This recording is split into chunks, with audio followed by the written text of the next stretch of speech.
Vous vous réveillez ce matin et avant même d'ouvrir les yeux, avant même de regarder l'heure, votre langue colle au palais. Votre bouche est sèche comme du sable. Vous cherchez votre verre d'eau à tâtons, vous avalez quelques gorgées et vous vous dites « Encore cette nuit, encore ce matin ». Si ce que je viens de décrire vous ressemble, restez avec moi pendant les 20 prochaines minutes, parce que ce que vous pensez être un simple désagrément nocturne est peut-être le signal le plus important que votre corps vous envoie en ce moment. Je m'appelle le docteur Karim Ben Salem. J'exerce la médecine interne depuis 22 ans et pendant les 8 dernières années, j'ai concentré une grande partie de mon activité sur la santé des personnes âgées, ce qu'on appelle la gériatrie. J'ai travaillé dans des hôpitaux à Dakar, à Lyon et à Montréal. Ce qui m'a frappé dans les 3 contextes, c'est à quel point les mêmes symptômes banals sont ignorés partout. La bouche sèche, en médecine on parle de xérostomie, est le champion toute catégorie de ces symptômes invisibles. Ce n'est pas une maladie en soi, c'est une alarme. Et aujourd'hui, je vais vous apprendre à la lire. Avant d'aller plus loin, j'ai besoin que vous fassiez quelque chose pour moi. Dans les commentaires en bas de cette vidéo, écrivez votre âge, juste le chiffre, et répondez à cette question. Est-ce que vous vous réveillez avec la bouche sèche le matin? Oui ou non?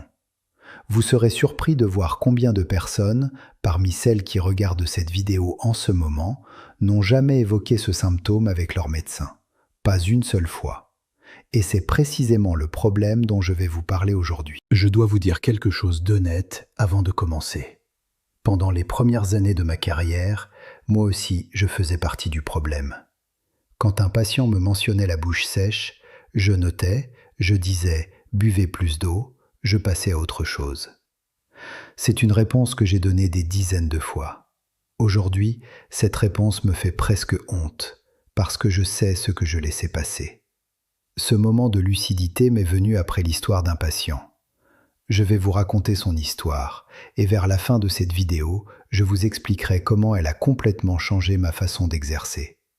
Mais d'abord, quelques chiffres que votre médecin n'a probablement pas eu le temps de vous expliquer. Une analyse publiée en 2022 dans le Journal of the American Geriatric Society a établi que la xérostomie chronique, c'est-à-dire une bouche sèche persistante, présente un chevauchement statistique de 61% avec les 4 crises de santé les plus dangereuses chez les personnes de plus de 60 ans. La pneumonie par aspiration, les infections systémiques, la dénutrition progressive et la toxicité médicamenteuse. 61%. Ce n'est pas une coïncidence, c'est une relation de cause à effet que la médecine commence à peine à documenter sérieusement. Vous voulez savoir comment ce lien fonctionne? Je vais vous expliquer la biologie de manière simple, parce que comprendre le mécanisme, c'est ce qui vous donnera envie d'agir. La salive n'est pas de l'eau.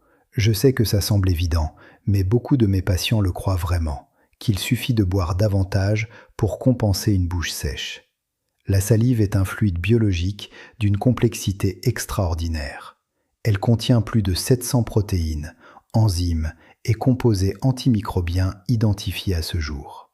Elle contient notamment l'immunoglobuline A, le lysozyme et la lactoferrine, des agents immunitaires qui neutralisent en permanence les bactéries présentes dans votre bouche avant qu'elles puissent aller plus loin.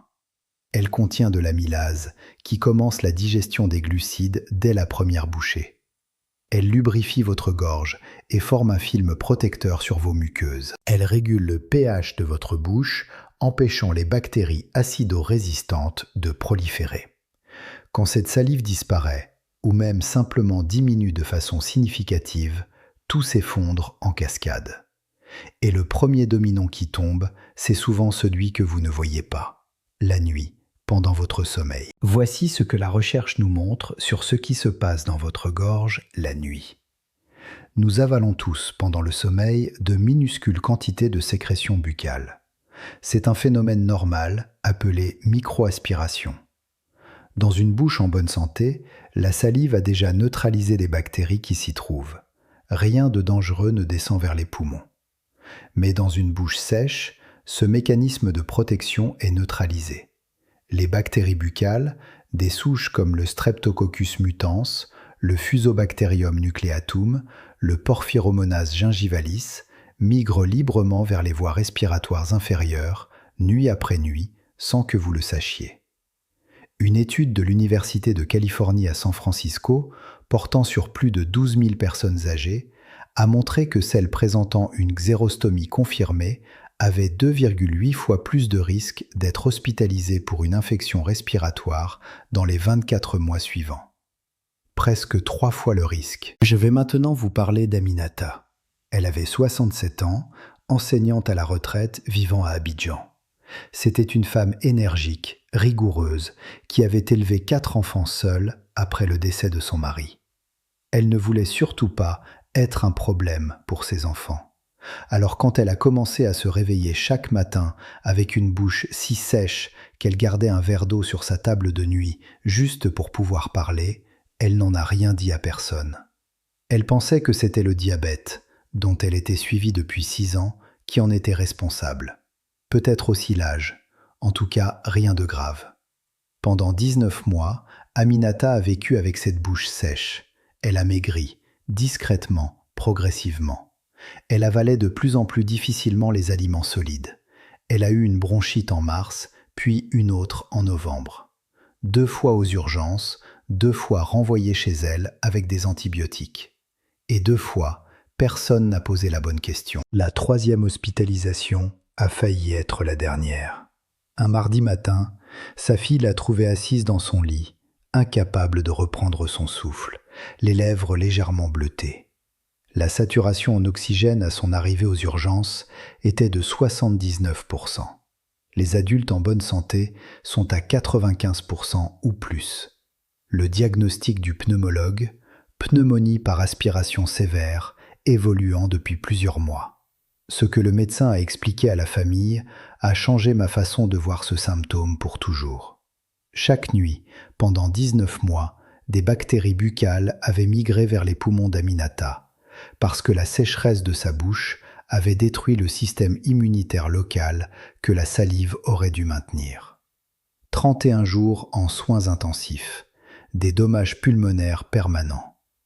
Et une question que sa fille m'a posée lors d'une consultation quelques mois plus tard, une question à laquelle j'ai eu du mal à répondre. Est-ce que quelqu'un aurait dû faire le lien avant ? La réponse honnête, c'est oui. Voici maintenant la 2e chose que votre médecin n'a probablement pas eu le temps de vous expliquer. Les médicaments que vous prenez sont peut-être en train de détruire vos glandes salivaires en ce moment même. Et si vous prenez 3 médicaments ou plus, la suite de cette vidéo vous concerne directement. Plus de 500 médicaments couramment prescrits en France, au Canada, au Sénégal et dans d'autres pays francophones ont la xérostomie inscrite dans leurs effets secondaires. Les antihypertenseurs, les antidépresseurs, les antihistaminiques, les diurétiques, les médicaments pour la vessie, les somnifères. Ces médicaments appartiennent à une famille pharmacologique qu'on appelle les anticholinergiques. Leur mécanisme d'action inhibe les glandes salivaires. Voici ce qui est crucial et ce qu'une étude du Journal of the American Dental Association de 2023 a mis en évidence de façon frappante. Quand une personne âgée prend 3 médicaments anticholinergiques simultanément, l'effet n'est pas additif, il est multiplicatif. 3 médicaments n'entraînent pas 3 fois la sécheresse. Ils peuvent provoquer 6, 7 ou 8 fois la suppression salivaire. Ce phénomène s'appelle l'effet anticholinergique cumulatif et il est à l'origine de la grande majorité des cas de xérostomie sévère que je rencontre en consultation. Combien de médicaments prenez-vous en ce moment ? Écrivez le nombre dans les commentaires. Je vous demande de faire ça pour une raison précise, que je vais vous expliquer dans quelques instants. Je veux vous parler d'Édouard maintenant. Il avait 71 ans, ancien ingénieur civil, vivant à Québec. Il avait pris sa retraite 3 ans plus tôt, après une carrière brillante sur les grands chantiers du Nord. Quand la bouche sèche a commencé à le réveiller chaque nuit, il a fait ce que font les hommes de sa génération. Il a ignoré. Il buvait un grand verre d'eau. Il se rendormait. « Ce n'est pas ça qui va m'abattre », m'a-t-il dit, lors de notre première consultation. Mais ce n'était pas la bouche sèche qui allait l'abattre, c'était ce qu'elle signalait. 2 ans ont passé, puis un dentiste a remarqué quelque chose d'inquiétant. En moins de 16 mois, Édouard avait développé des lésions carieuses sur 7 dents, des dents qui avaient été en parfait état. Son dentiste lui a dit quelque chose que lui-même m'a rapporté. Je n'avais vu ça que chez des patients sous radiothérapie de la tête et du cou. Il a fait une culture bactérienne. Le résultat l'a conduit à appeler un cardiologue immédiatement. Une étude menée par Johns Hopkins en 2023 sur 8400 hommes de 65 à 75 ans a établi que des niveaux élevés de Streptococcus mutans dans la cavité buccale étaient associés à une augmentation de 34% du risque d'événements cardiaques majeurs dans les 18 mois. Édouard présentait ces niveaux-là.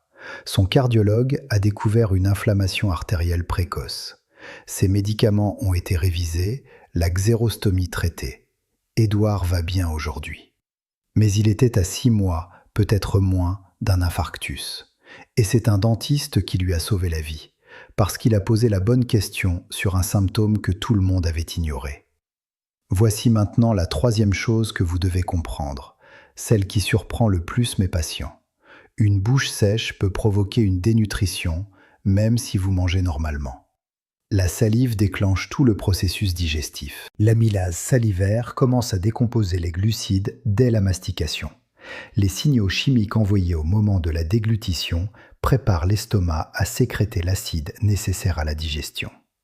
Sans salive en quantité suffisante, ces signaux s'affaiblissent.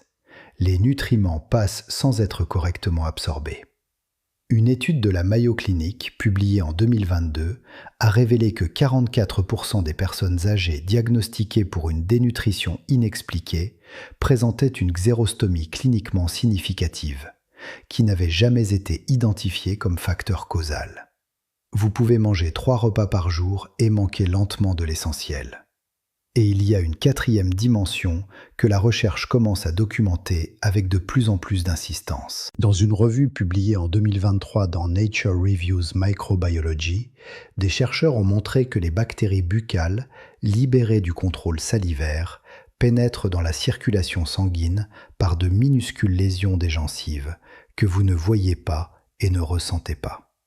Une fois dans le sang, certaines de ces souches ont été directement liées à des infections des valves cardiaques, à une aggravation du diabète, à une accélération du déclin cognitif et à des septicémies chez les patients vulnérables. Votre bouche n'est pas un organe isolé, c'est une porte d'entrée. J'arrive maintenant à la partie la plus concrète de cette vidéo, la partie pour laquelle vous êtes là. Je vais vous donner 7 signaux d'alarme, pas des symptômes vagues, des combinaisons précises de signes qui pointent chacun vers une cause spécifique et vers une action immédiate. Retenez-les ou mettez cette vidéo en favori, parce que ce sont des informations que la grande majorité des consultations médicales de routine ne couvrent jamais. Le 7e signal est le plus courant, mais aussi le plus ignoré. La bouche sèche isolée, chronique, qui dure depuis plus de 3 mois. Si vous vous réveillez systématiquement avec la bouche sèche depuis plusieurs semaines ou plusieurs mois et que vous n'avez pas encore évoqué ce symptôme avec votre médecin, c'est votre point de départ. Pas parce que c'est forcément grave, mais parce que c'est la première étape pour comprendre ce qui se passe. Demandez une liste complète de vos médicaments avec leurs effets secondaires. Demandez à votre pharmacien si l'un d'entre eux est anticholinergique. Ce premier pas peut changer tout ce qui suit. Le 6e signal, c'est la bouche sèche associée à des crampes dans les jambes ou les pieds, surtout la nuit. Cette combinaison est un signal d'alerte électrolytique. Un déséquilibre en sodium, potassium ou magnésium, particulièrement dangereux si vous prenez des diurétiques, peut s'accompagner à la fois de xérostomie et de crampes musculaires. Un déséquilibre électrolytique sévère peut déclencher une arythmie cardiaque. Appelez votre médecin cette semaine, demandez un bilan électrolytique complet. Le 5e signal, la bouche sèche accompagnée d'yeux secs, sablonneux, qui brûlent au réveil. Cette association est la signature classique du syndrome de Sjögren, une maladie auto-immune qui touche environ une femme sur 70 de plus de 60 ans et qui reste dramatiquement sous-diagnostiquée, surtout en Afrique subsaharienne et en Amérique du Nord. Le syndrome de Sjögren est traitable, mais s'il n'est pas détecté, il peut évoluer vers les reins, les poumons et le système nerveux. Si vous avez ces deux symptômes ensemble, demandez à votre médecin un bilan auto-immun. Pas dans 6 mois, le plus tôt possible. Le quatrième signal, la bouche sèche associée à des levées nocturnes fréquents pour uriner. Cette combinaison est un signal diabétique classique. Une glycémie élevée tire l'eau de tous les tissus, y compris les glandes salivaires, tout en augmentant le débit urinaire. Si vous n'avez pas de bilan glycémique récent, demandez une glycémie à jeun et une hémoglobine glyquée, ce qu'on appelle LHB-A1C. Ces deux examens sont simples, peu coûteux et peuvent révéler un diabète de type 2 qui s'installe discrètement depuis des mois. Le troisième signal, une bouche sèche uniquement la nuit et le matin, mais pas ou peu pendant la journée. Si votre bouche est normale en journée et sèche au réveil, pensez à l'apnée du sommeil. Quand les voies respiratoires se ferment partiellement pendant la nuit, le corps compense en respirant par la bouche, pendant des heures. La sécheresse matinale est alors une conséquence directe de cette respiration buccale nocturne. L'apnée du sommeil est elle-même un facteur de risque cardiovasculaire et neurologique majeur. Une consultation en centre du sommeil peut changer votre vie de façon radicale. Le deuxième signal, et celui-ci, beaucoup de gens le remarquent sans savoir quoi en faire. Une salive épaisse, filante, presque mousseuse. Non pas l'absence de salive, mais une salive qui a changé de texture. Épaisse et visqueuse, comme du blanc d'œuf. C'est différent de la bouche simplement sèche. C'est un signal auto-immun. Chegrennes, lupus, polyarthrite rhumatoïde. Ces maladies altèrent la composition de la salive avant même de la supprimer. Si vous avez remarqué ce changement de texture, mentionnez-le à votre médecin avec ce mot précis. Ma salive est devenue épaisse et filante. Et demandez un bilan immunologique. Le premier signal, celui que presque personne ne surveille et qui est pourtant le plus spécifique, c'est une odeur particulière dans la bouche sèche le matin. Non pas une mauvaise haleine ordinaire, mais une odeur métallique, légèrement chimique, parfois légèrement ammoniaquée.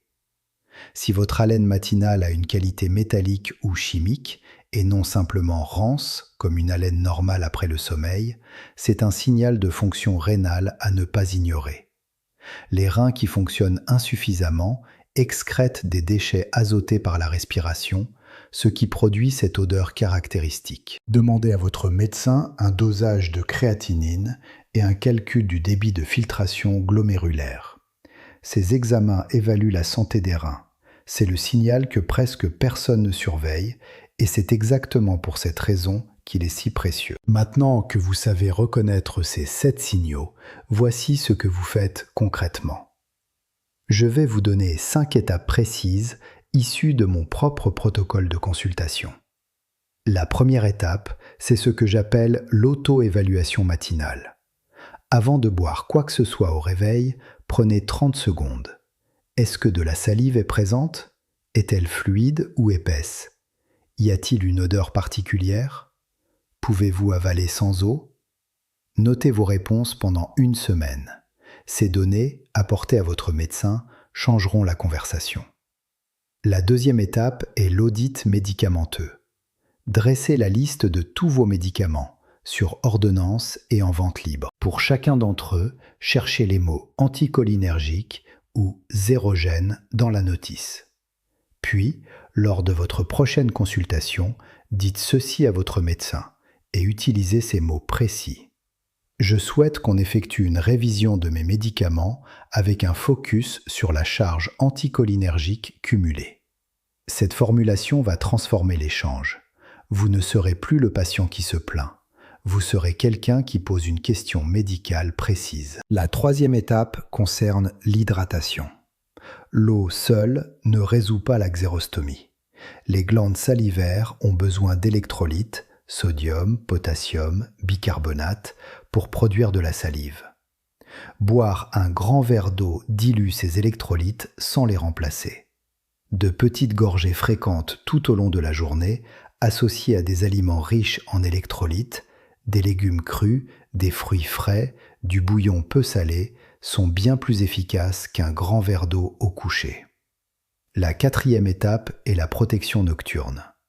Surélevez légèrement la tête du lit, 10 à 15 cm, pour réduire la tendance au reflux et à la respiration buccale. Utilisez un humidificateur d'air dans votre chambre, réglé entre 40 et 60% d'humidité. Avant de vous coucher, rincez-vous la bouche avec un bain de bouche à base de xylitol, sans alcool. L'alcool dessèche encore plus les muqueuses. La cinquième étape est la stimulation salivaire active. Le xylitol, présent dans certains chewing-gums ou pastilles sans sucre, est cliniquement démontré pour stimuler la production salivaire. La mastication de légumes crus en fin de repas active mécaniquement les glandes parotides. Les bonbons légèrement acidulés et sans sucre provoquent une sécrétion salivaire réflexe. Ces 3 interventions sont simples, accessibles et gratuites ou presque. Avant de vous donner la liste des signaux d'urgence absolus, je veux répondre à la question que vous vous posez probablement depuis le début de cette vidéo. Votre médecin vous a peut-être dit « c'est normal avec l'âge ». Est-ce vrai? Non, ce n'est pas vrai. La xérostomie cliniquement significative est presque toujours causée par un médicament, une condition médicale ou les deux. C'est l'âge est une réponse de confort, pas un diagnostic. Vous avez le droit de poser des questions précises. Et maintenant, vous avez le vocabulaire pour le faire. Voici les situations qui nécessitent une action immédiate, pas demain, maintenant. Si votre bouche sèche s'accompagne d'une difficulté à respirer, appelez le SAMU ou votre numéro d'urgence.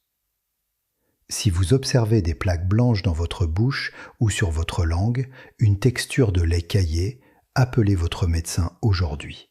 C'est une candidose orale, une infection fongique qui survient fréquemment quand la protection salivaire est effondrée. Si la bouche sèche s'accompagne d'une confusion soudaine ou d'une faiblesse, appelez le 15, le 112 ou votre numéro d'urgence.